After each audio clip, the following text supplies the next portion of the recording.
We're making quinoa meatballs and serving them individually as bite-sized snacks on Follow Your Heart gluten-free bread. It's a hearty and delicious recipe that's really fun.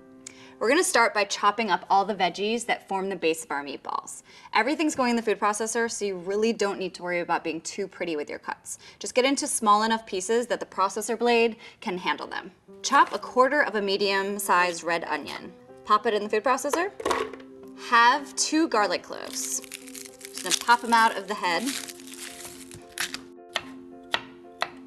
Pop those in food processor with onions. Next up are tomatoes. We're gonna chop these lengthwise. And you can see all these amazing seeds inside. Well, I'll usually eat them. For this, we wanna get the moisture out of these meatballs, so we're gonna get rid of them. You could just use your thumb, your fingers, get a little messy. Get all up in that tomato. Then just do another rough chop on your tomatoes. Again, doesn't have to be pretty, it's just going in the food processor. Add 1 jar of sun-dried tomatoes that have been drained of all of their oil. And now we're going to add our veggie meat crumbles. Add a cup of packed arugula, a tablespoon of dried oregano, and I like a spicy meatball, so I'm adding a generous pinch of red chili flakes. Be strong. Now for the cheesy goodness. Follow Your Heart vegan, soy-free mozzarella. And we're gonna shred 1/4 of a cup of this mozzarella. I'm gonna eyeball it. Now look at that.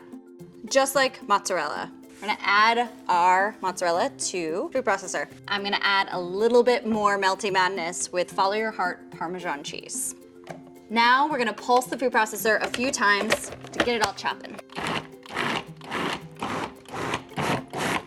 You don't wanna overmix this. You'll know it's done when the consistency is not quite smooth, kind of like ground meat. Now we have to get these balls to stick together, and we'll do that with a flax egg. So we have about 2 tablespoons of flax meal in here, and we're gonna mix it with about twice as much of warm water.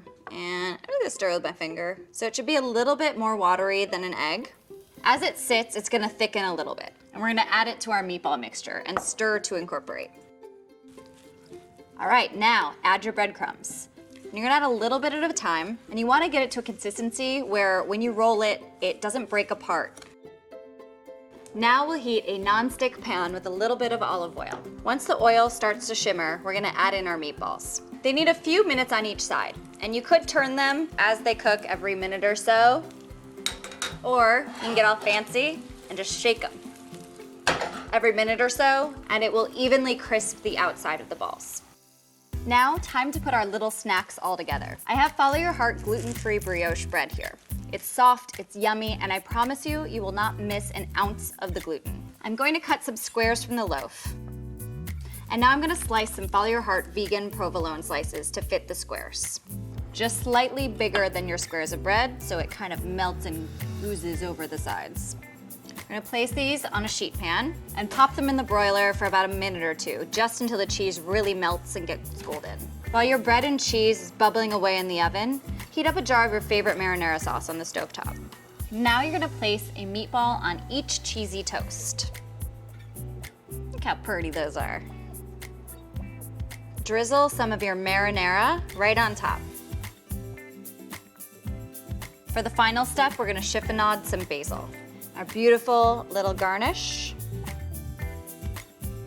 And we have our quinoa meatball bites. Yum.